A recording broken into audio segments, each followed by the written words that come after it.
Alright. Good morning, kids. Me and the Cheats are out walking again this morning. Today is August 2nd.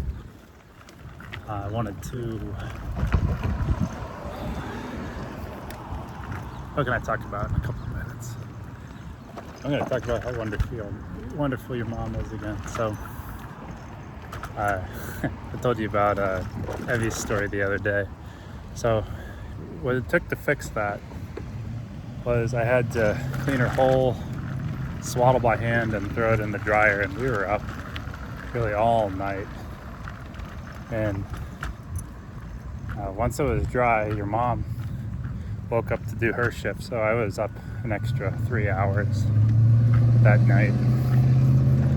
And the next day, your mom was kind enough to want to take over the day so I could get some sleep. Well, my plan was not to sleep the whole day, and I didn't, but I just wanted to let her take on more of the responsibilities.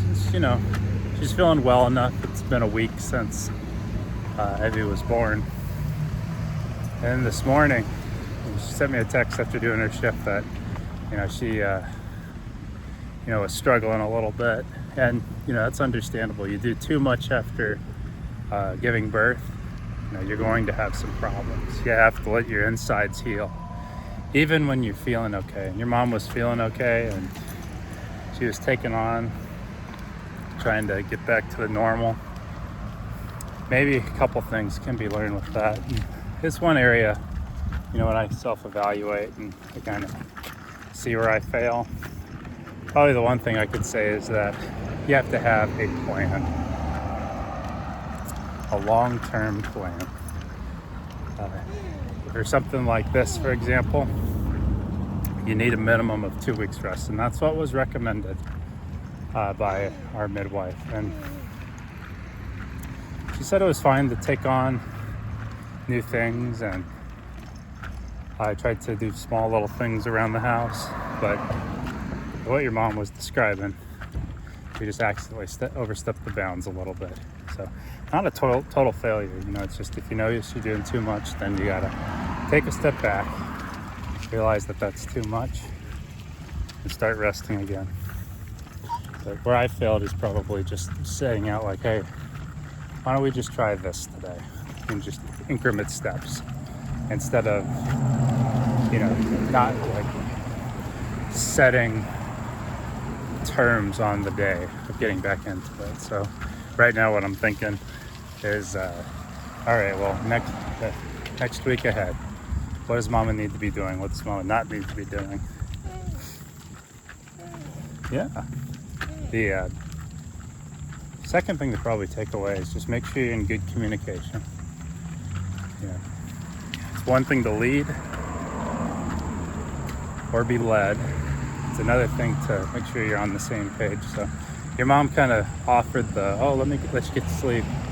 I can take on this. That should have been a red flag in your dad's mind.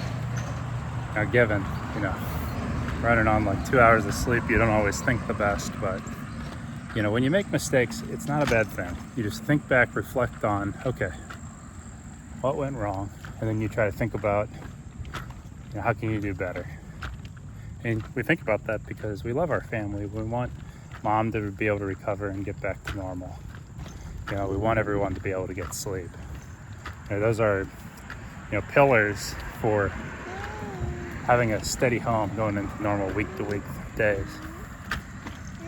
Anyway, always take care of your mom too. It's probably the third thing, not as related, but just as you guys are getting older, I know your mom has a big heart for wanting to get in there and help, and she's a fighter. She won't give up ground. She feels like she's in the best place. So even when she's like that, be patient, always be in good communication. And she's leading you guys now. There might be a day where you have to lead her, and it's going to take grace to lead effectively. Love you, girls, and Yeah. Looking forward to starting another day with you.